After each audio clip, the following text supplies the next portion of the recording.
यूहन्ना का सुसमाचार अध्याय 1 वचन 35 से लेकर 39 तक मैं पढ़ रही हूँ। ध्यान देकर सुनो।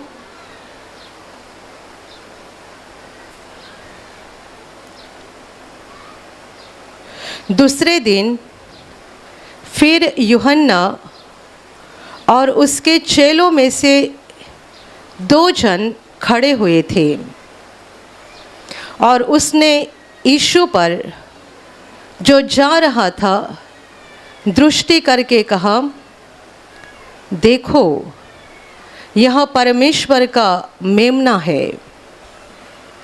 तब वे दोनों चेले उसकी यह सुनकर यीशु के पीछे हो लिए। यीशु ने मुड़कर उनको पीछे आते देखा और उनसे कहा, तुम किसकी खोज में हो? उन्होंने उससे कहा, हे रब्बी अर्थात हे गुरु, तू कहाँ रहता है? उसने उनसे कहा, चलो तो देख लोगे। तब उन्होंने जाकर उसके रहने का स्थान देखा और उस दिन उसके साथ रहे। यह 10वें घंटे के लगभग था। Hallelujah, hallelujah, hallelujah, hallelujah, hallelujah. मेरे प्यारे भाइयों और बहनों, हमने अभी पढ़ा दूसरे दिन, यानी जब प्रभु यीशु ने बपतिस्मा करने वाले यूहन्ना के हाथ से बपतिस्मा लिया था, उसके दूसरे दिन बपतिस्मा करने वाला यूहन्ना और उसके चेलों में से 2 जन खड़े थे और उन्होंने वहाँ से यीशु को जाते हुए देखा। यीशु उनके सामने से गुजर रहा था। तब बपतिस्मा करने वाले यूहन्ना ने उसकी ओर दृष्टि करके कहा, देखो यह परमेश्वर का मेमना है। उसके बात सुनकर जो 2 चेले वहाँ पर खड़े थे वो तुरंत यीशु के पीछे जाने लगे। यीशु ने मुड़कर उनको अपने पीछे आते हुए देखा और उन्हें ये पूछा, तुम किसकी खोज में हो? क्या खोज रहे हो? तब उन दोनों ने जवाब दिया, हे रब्बी अर्थात हे गुरु, तू कहाँ रहता है? यीशु ने कहा, चलकर देख लेना। वे दोनों प्रभु यीशु के पीछे गए और लिखा है कि उन्होंने यीशु के रहने का स्थान देखा और उस दिन वे यीशु के साथ रहे। Hallelujah, hallelujah, hallelujah. अभी ये कहानी यहीं पर ख़त्म नहीं हुई, आगे बहुत लंबी कहानी है। इन 2 में से एक था अंद्रियास, जो आगे जाके 12 चेलों में से एक चेला बन गया, और उसी का भाई था पतरस, जो यीशु का प्रमुख चेला बन गया। अंद्रियास जब यीशु के पीछे हो लिया और उसने यीशु के रहने का स्थान देखा और उसने यीशु के साथ कुछ समय बिताया, तब पीछे लौटकर उसने अपने सगे भाई को यानी पतरस को कहा कि मसीहा अर्थात परमेश्वर का पुत्र जो संसार में आने वाला था वो आ गया है, हमें मिल गया है। पतरस भी उसके साथ यीशु को देखने के लिए आ गया। पतरस की यीशु के साथ पहली बार मुलाकात हो गई और तभी यीशु ने उससे कहा, तू केफा है। प्रभु ने उसका नाम बदल कर केफा नाम रख दिया, यानी पत्थर। और यहीं पतरस आगे जाकर प्रभु यीशु का प्रमुख चेला बन गया। Hallelujah, hallelujah, hallelujah. इसकी शुरुआत हमें बहुत साधारण दिखाई देती है।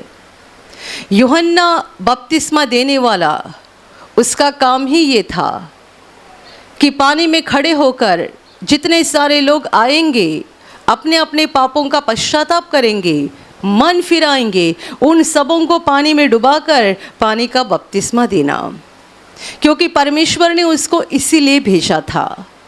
परमेश्वर का पुत्र मसीहा संसार में आने जा रहा था और उसके आने से पहले मनुष्यों की तैयारी करने के लिए अर्थात लोगों के दिल को तैयार करने के लिए परमेश्वर ने इसे भेजा था।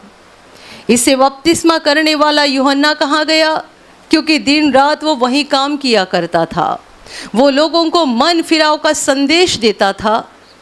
परमेश्वर का राज्य नज़दीक आ गया है, अपना टेढ़ा रास्ता बदलो, गलत रास्ता छोड़ दो, सच्चाई के रास्ते पर आ जाओ, क्योंकि परमेश्वर का राज्य करीब आ गया है, निकट आ गया है। परमेश्वर के राज्य का समाचार और मन फिराव का समाचार वो लोगों को बताता था। और जितने लोग इस संदेश को ग्रहण करते थे, उस संदेश को ग्रहण करके अपने पापों को कबूल करके पश्चाताप करते थे, उन सबों को यूहन्ना उस नदी में पानी में डुबाकर बपतिस्मा देता था कि अभी ये नया व्यक्ति बन गया है। ये पानी में डुबाकर उसका बपतिस्मा दिया जाता था, पश्चाताप का बपतिस्मा था ये। और परमेश्वर ने यूहन्ना को इसीलिए भेजा था, इसी काम के लिए। पर ऐसा भी समय आ गया जब यीशु खुद वहाँ पर आ गया यूहन्ना के हाथ से बपतिस्मा लेने के लिए, और यूहन्ना ने उसे पहचान लिया, क्योंकि यूहन्ना ने कहा है कि मैं तो उसे पहचानता नहीं था, पर जिसने मुझे पानी का बपतिस्मा देने के लिए भेजा उसने मुझे ये भी कहा था, जिस किसी पर आत्मा उतरा हुआ और ठहरा हुआ देखेगा वही पवित्र आत्मा से बपतिस्मा करने वाला है। और यूहन्ना ने देखा कि यीशु के ऊपर पवित्र आत्मा उतर आ गया, तो उसने जान लिया कि यही मसीहा है। और इस घटना के दूसरे दिन दोबारा यूहन्ना खड़ा था अपनी जगह पर, अपने काम के लिए, लोगों को मन फिराव का बपतिस्मा देने के लिए। परमेश्वर ने उसे जिस काम के लिए भेजा था उस काम को पूरा करने के लिए दोबारा वो अपनी जगह पे खड़ा था, और उसके साथ उसके 2 चेले थे। तब यीशु वहाँ सामने से गुजर रहा था। उसने दूसरी बार उसकी ओर देखकर अपने चेलों से कहा, देखो यहाँ परमेश्वर का मेमना है, मेमना जो पापों के लिए बलि होने के लिए संसार में आया है। यूहन्ना के ये शब्द सुनकर, उसका ये एक वाक्य सुनकर 2 चेलों के ऊपर क्या असर हो गया। देखो ये परमेश्वर का मेमना है। जैसा ही उन दोनों ने सुना, वे तुरंत यीशु के पीछे पीछे जाने लगे। यीशु ने जान लिया ये दोनों मेरे पीछे आ रहे हैं, तो उसने मुड़कर उनसे सवाल किया, क्या चाहते हो, किसे खोजते हो? उन्होंने कहा, हे गुरु, तू कहाँ रहता है? यीशु ने कहा, आकर देख लेना। ये नहीं कहा कि फलाना जगह रहता हूँ, आकर देख लेना। इसका मतलब मेरे पीछे चलना शुरू किया है ना, आते रहो, बढ़ते रहो, आकर देख लेना। ये भी बोल सकता था मैं फलाना जगह रहता हूँ, फलाना स्थान रहता हूँ। प्रभु उसे उनको कहता है आकर देख लेना। और उन्होंने अपना चलना छोड़ा नहीं, परंतु वे प्रभु के पीछे हो लिए, और जहाँ प्रभु रहता था वहाँ तक वे गए। उन्होंने यीशु के रहने का स्थान भी देखा, और ये स्थान देखने के बाद कुछ घंटे, कुछ समय प्रभु के साथ बिताया, और वापस आकर इसी सच्चाई को दूसरों को बताते रहे। इन 2 में से एक था पतरस का भाई। उसने आकर पतरस को कहा, और वो पतरस को लेकर फिर से यीशु के पास गया। यीशु ने पतरस का नाम बदलकर उसको केफा नाम रख दिया, और यीशु का प्रमुख चेला बन गया। Hallelujah, hallelujah, hallelujah. आप जानते हैं बाइबल में कोई भी घटना यूं ही नहीं लिखी गई है। हर बात, हर वचन, हर शब्द लिखने के पीछे पवित्र आत्मा का मकसद है कि हम उसके द्वारा कुछ तो जान ले, कुछ तो सीख ले, कुछ तो ज्ञान पाए। ये घटना दिखने में बहुत साधारण दिखती है, पर ये असाधारण घटना है। साधारण लगने वाली बात असाधारण बात में बदल गई।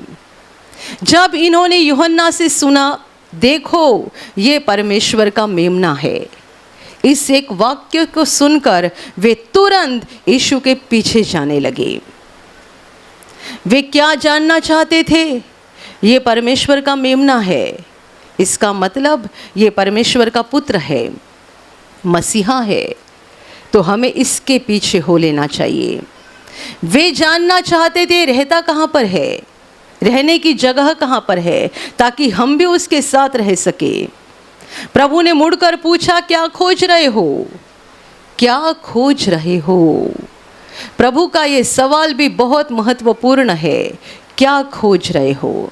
ये दो मनुष्य क्या खोजने के लिए प्रभु के पीछे जा रहे थे? ये दो मनुष्य क्या ढूंढने के लिए प्रभु के पीछे जा रहे थे? सच्चाई में और सच्चे अर्थ में वो सत्य को खोज रहे थे, परमेश्वर के सच्चाई को खोज रहे थे। इसलिए एक वाक्य सुनकर वे तुरंत यीशु के पीछे हो लिए। और यीशु ने कहा, रहने का जगह फलाना फलाना, ऐसा नहीं कहा कि आकर देख लेना। यीशु कहता है, आओ तो देख लोगे। गए प्रभु के साथ, प्रभु के रहने का स्थान देखा और वहाँ उसके साथ रहे भी।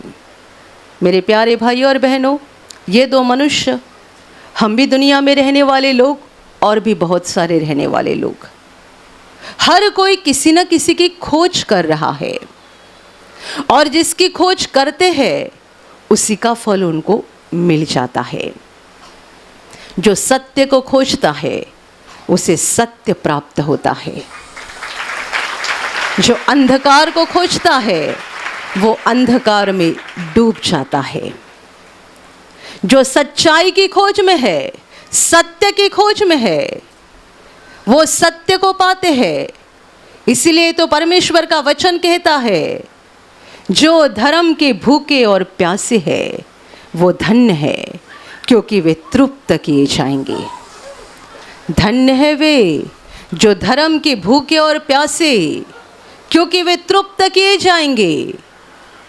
वे धर्म के भूखे और प्यासे हैं, वे सत्य के भूखे और प्यासे हैं, वे परमेश्वर के भूखे और प्यासे हैं, और परमेश्वर उन्हें प्रकट हो जाएगा। उनकी भूख और उनकी प्यास बुझ जाएगी। मेरे प्यारे भाई और बहनों, दुनिया में ऐसे थोड़े लोग हैं जो सत्य को खोज रहे हैं, जो सच्चाई को खोज रहे हैं, जो अपने जीवनदाता को ढूंढ रहे हैं, जो अपने सृष्टिकर्ता को खोज रहे हैं, जो अपने जीवन के सच्चाई को खोज रहे हैं। मैंने ऐसे भी लोगों के द्वारा सुना है जिन्होंने कहा, हमने बाइबिल पढ़ा पर सत्य को नहीं जाना। बाइबिल पढ़कर भी सत्य को नहीं जाना। वजह ये होती है, ये सत्य के भूखे नहीं होते हैं, इनको बस लोगों के सामने बड़ा ज्ञानी बनना है। हम बहुत बुद्धिमानी हैं, हम बहुत ज्ञानी हैं, कितने सारे ग्रंथ, कितनी सारी बड़ी बड़ी किताबें हमने पढ़ी है, हम ज्ञान से भरे हुए लोग हैं, कुछ भी सवाल करो हमारे पास जवाब है। ये किसके भूखे और प्यासे हैं? दुनिया के सामने सम्मानित होने के भूखे हैं, दुनिया के सामने ज्ञानी और बुद्धिमानी होने के प्यासे हैं।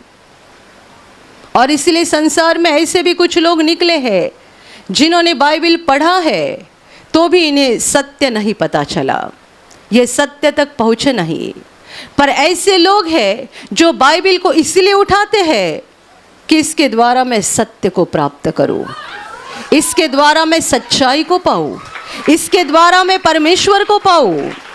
जिन्होंने इस हेतु से बाइबिल को उठाया है और बाइबिल के वचनों को पढ़ा है, उन सबों ने सत्य को पाया है।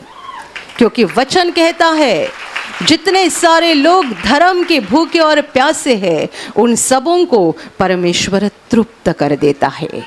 Hallelujah, hallelujah, hallelujah.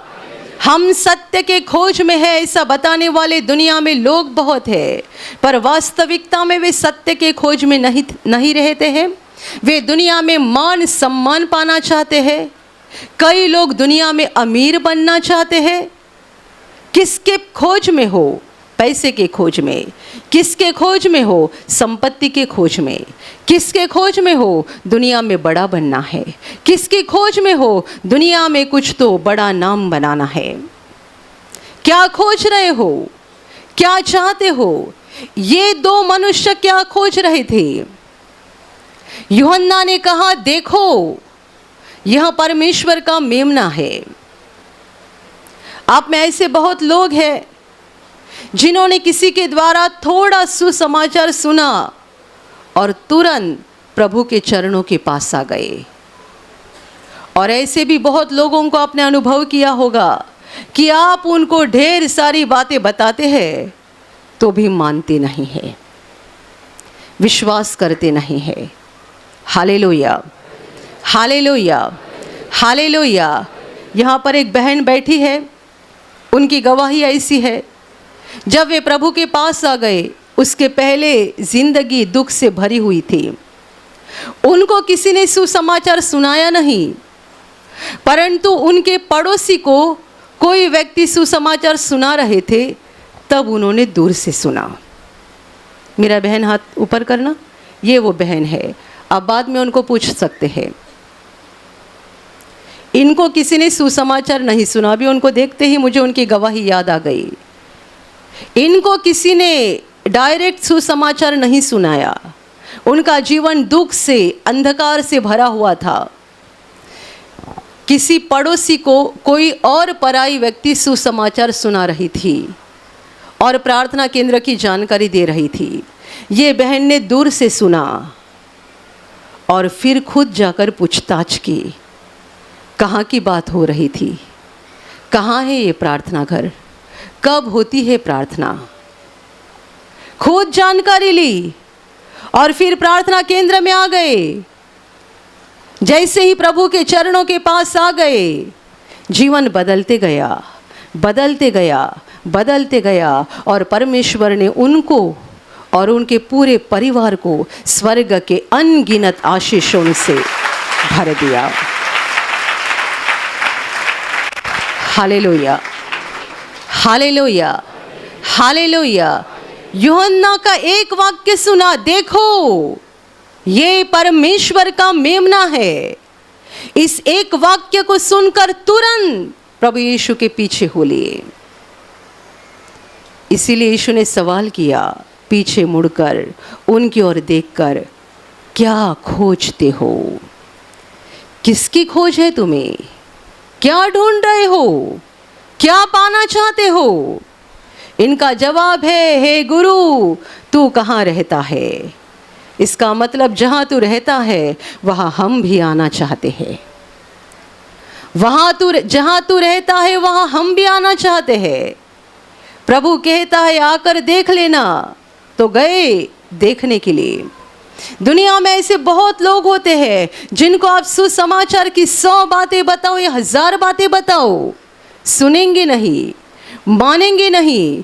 वे भी खोज में है, वे भी सत्य की खोज में नहीं परंतु असत्य की खोज में है। वो क्या चाहते हैं? पैसा, संपत्ति, दुनिया का मान सम्मान। उनको आप सुसमाचार की 1000 बातें बताओ, मानेंगे नहीं, सुनेंगे नहीं। और आपको सवाल होता है, इतना बता रहा हूँ, इतना बता रही हूँ, ये लोग सत्य की ओर मुड़ते क्यों नहीं है?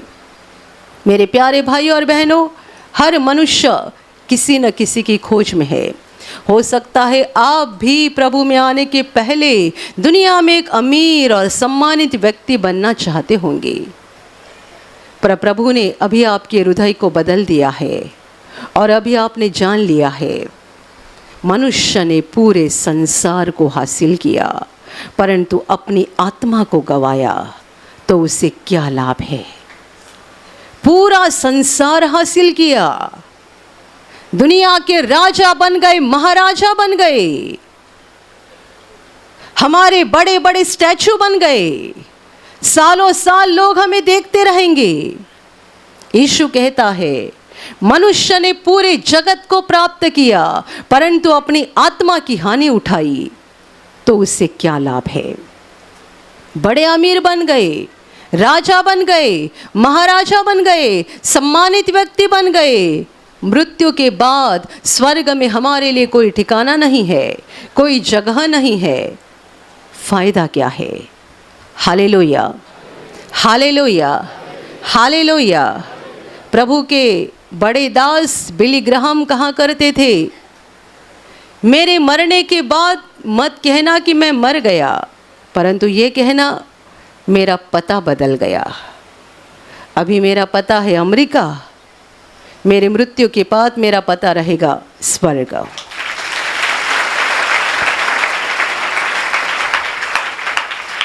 ये बोलने की हिम्मत है, ये बोलने की ताकत है।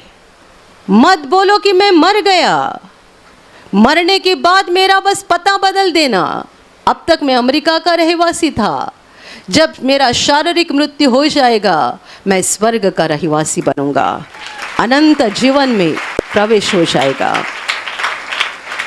क्या चाहते हो? दुनिया में अमीर बनना चाहते हो, सम्मानित बनना चाहते हो, बड़ी व्यक्ति बनना चाहते हो, या सत्य को खोजकर सच्चाई को पाकर परमेश्वर को प्राप्त करना चाहते हो? पैसा और परमेश्वर, दुनिया का मान सम्मान और परमेश्वर, दोनों बातें एक साथ नहीं प्राप्त होती है। प्रभु यीशु ने खुद भी कहा है कि कोई मनुष्य दो स्वामियों की सेवा नहीं कर सकता है। तुम पैसा, धन और परमेश्वर दोनों की सेवा एक साथ नहीं कर सकते हो। Hallelujah, hallelujah, hallelujah. हमारे पास पैसा रहे, संपत्ति रहे, जायदाद रहे, पर ये सारी बातें इसीलिए रहे कि हम इसका इस्तेमाल परमेश्वर की महिमा के लिए करें, परमेश्वर की इच्छा के अनुसार करें। आप में कोई भाई या बहन ऐसे है, आप आज आपकी 4 व्हीलर लेकर यहाँ प्रार्थना में आए हैं। शायद पति पत्नी होंगे, पति गाड़ी चला रहा है, पत्नी बाजू में बैठी हुई है, पीछे 3 सीट खाली है। आप जब यहाँ से होकर जाओगे, आप बहुत लोगों को खड़ा देखोगे। प्रार्थना के बहुत सारे भाई बहन खड़े रहते हैं, रिक्शा के लिए, बस के लिए या और कोई गाड़ी के लिए इंतज़ार करते हैं। क्या आपके पीछे जो 3 सीट खाली है, उनमें आप 3 भाई बहनों को बिठाकर लेके जाते हैं, या लोग खड़े हैं और आप उनके सामने से यूं ही निकल पड़ते हैं? अपने आप को सवाल करो, आप क्या करते हैं? लोग खड़े हैं, आपके गाड़ी में जगह है, आप बिना किसी को अंदर लिए यूं ही निकल जाते हैं। आपके पास गाड़ी रहे, 4 व्हीलर रहे, अच्छी भारी गाड़ी रहे, ये परमेश्वर की इच्छा है। परमेश्वर आपको आशीष देना चाहता है, पर उन सारी बातों का इस्तेमाल हमें परमेश्वर की महिमा के लिए करना है, परमेश्वर की इच्छा के अनुसार करना है। Hallelujah, hallelujah, hallelujah, hallelujah. मैंने ऐसे भी लोगों को देखा है कि प्रार्थना में आने से पहले उनके पास साइकिल तक नहीं थी, प्रार्थना में आने के बाद 4 व्हीलर हो गई, तो फिर गेट पर से जाते समय अपने गाड़ी की कांच बंद करते हैं। वॉलंटियर्स भाई वहाँ खड़े रहते हैं ना, उनको जय यीशु करने के लिए भी उनको ठीक नहीं लगता है। अभी बड़े बन गए ना, और इनके गाड़ी में एसी भी चालू रहता है, तो खिड़की खुली रहेगी तो बाहर की हवा आ जाएगी।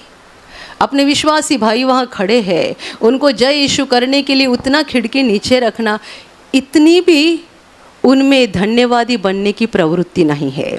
ये मैं आपको कोई रची हुई बात नहीं बोल रही हूँ, ये सत्य बात है। गेट पर जो भाई बहन खड़े थे उन्होंने हमको बताया, ऐसा भाई जो प्रार्थना में आने से पहले उसके पास साइकिल तक नहीं थी, प्रभु ने उसको इतना आशीष दिया कि मोटरसाइकिल आ गई, उसके बाद 4 व्हीलर आ गई, और फिर उसके बाद दूसरी कार आ गई, एसी कार। और जब ही गेट पर से जा रहे थे, वॉलंटियर्स के पहले ही उन्होंने गाड़ी की कांच को बंद कर दिया और तुरंत वहाँ से भाग गए। अभी भाग सकते हो, प्रभु के सामने से कैसे भागोगे? Hallelujah, hallelujah, hallelujah. आप में ऐसे कोई भाई बहन यहाँ बैठे होंगे, या आज यूट्यूब पर भी जो लोग सुन रहे हैं, आप किसके लिए सुन रहे हैं? ये वचन सुनने के पीछे आपका मकसद क्या है? यहाँ प्रार्थना में बैठने के पीछे आपका मकसद क्या है? आप इतने दूर से यहाँ क्यों आए हो? क्यों अपने समय को व्यतीत करके आप प्रभु के सामने बैठे हो? आप सत्य के खोजी हो, आप परमेश्वर को पाना चाहते हो, या कार पाना चाहते हो, या तनख्वाह बढ़ाना चाहते हो, या शादी अच्छी हो जाए इसके लिए यहाँ आए हो, या आपको घर मिल जाए, नौकरी मिल जाए, जमीन मिल जाए, आप किस हेतु से आए हो, किस उद्देश्य से आए हो? आशीर्वाद ये तो परमेश्वर देता ही है, क्योंकि वो देने वाला परमेश्वर है। जितने उसके पास विश्वास से आते हैं, किसी को वो खाली हाथ भेजता नहीं है। वो सबों को आशीर्वाद देता है, सबों का जीवन आशीषों से भर देता है। पर आशीष मिलने के बाद आगे हमारा जीवन कैसा होता है? जितने लोग सत्य की खोज में आए हैं, वे प्रभु को चिपके रहते हैं, क्योंकि उन्हें मालूम है पैसा, संपत्ति, जायदाद यहीं रहेगी। हमें ज़रूरत परमेश्वर की है, हमें ज़रूरत परमेश्वर की है। हमें आज उसकी ज़रूरत है, कल उसकी ज़रूरत है, मरते दम तक उसकी ज़रूरत है, और मरने के बाद भी उसी की ज़रूरत है। यीशु ने कहा था कि जो कोई उस पर विश्वास करता है, उसे अंतिम दिन वो जिला उठाएगा। यानी यीशु वो हमें उठाएगा। मृत्यु, मर गए हुए व्यक्ति को फिर से जिंदा होने की आशा कहाँ है, उम्मीद कहाँ पर है? यीशु ने कहा है मैं उसे जिला उठाऊंगा, वो उठाएगा। इसलिए मैंने कहा हमें मरते दम तक परमेश्वर की ज़रूरत है, और मृत्यु के बाद भी उसी की ज़रूरत है। Hallelujah, hallelujah, hallelujah. गए हजारों सालों में विज्ञान की तरक्की बहुत हो गई है, पर एक बात अब तक नहीं हुई है, मरे हुए आदमी के द्वारा किसी को ईमेल नहीं आया है। जो व्यक्ति मर गया, कहाँ गया कोई नहीं जानता है। कौन से देश में पहुंचा, कौन से इलाके में पहुंचा, वहाँ क्या हालचाल है, किसी ने एक खत नहीं भेजा है, किसी ने एक ईमेल तक नहीं भेजा है। विज्ञान की तरक्की बहुत हो गई, पर मरने वाले जाते कहाँ पर है, आज तक कोई पता नहीं लगा सकता है। और दुनिया के अंत तक ये तरक्की कभी नहीं हो जाएगी। Hallelujah, hallelujah, hallelujah. जो स्वर्ग से उतरा है और वापस स्वर्ग में गया, उसी ने हमें स्वर्ग के बारे में और अनंत जीवन के बारे में बताया। हम सारे धरती के रहने वाले लोग हैं, मृत्यु के बाद का हमें कुछ पता नहीं है। प्रभु यीशु जो स्वर्ग से आया था, उसी ने हमें अनंत जीवन की आशा दी है। Hallelujah, hallelujah, hallelujah, hallelujah. मेरे प्यारे भाई और बहनों, दुनिया की बातों में मगन मत हो जाओ, और पैसा, संपत्ति, सम्मान, ऐसी असत्य और झूठी और अंधकार की बातों के पीछे मत पड़े रहो। सत्य को खोजो, परमेश्वर को खोजो। यीशु ने कहा है तुम पहले उसकी धार्मिकता और उसके राज्य की खोज करो। परमेश्वर की धार्मिकता, परमेश्वर के राज्य, इसके खोजी बन जाओ। हमें परमेश्वर प्राप्त हो जाए, हमारे जीवन में परमेश्वर का प्रवेश हो जाए, हमारा जीवन परमेश्वर की रोशनी से भर जाए। परमेश्वर को हासिल करने के पीछे पड़ो। और ये चीज़ 1-3 घंटे की प्रार्थना सभा में नहीं होती है, 1 महीने में नहीं होती है, 1 साल में नहीं होती है। हर दिन हमें परमेश्वर के नज़दीक जाना पड़ता है, हर दिन हमें उसे पुकारना पड़ता है, हर दिन हमें उसे खोजना पड़ता है। Hallelujah, hallelujah, hallelujah. कभी कभी हमारे जीवन में ऐसा समय आता है, हमें लगता है हम परमेश्वर के बहुत करीब है, बहुत करीब है। हम हंसते हैं, नाचते हैं, गाना गाते, भजन गाते, स्तुति करते हैं। बीच में कभी समय ऐसा भी होता है, लगता है सब सूख गया है, सब सूख गया है, अंदर से कोई इच्छा नहीं हो रही है, लगता है परमेश्वर मुझसे दूर गया है। ये क्या हालत है?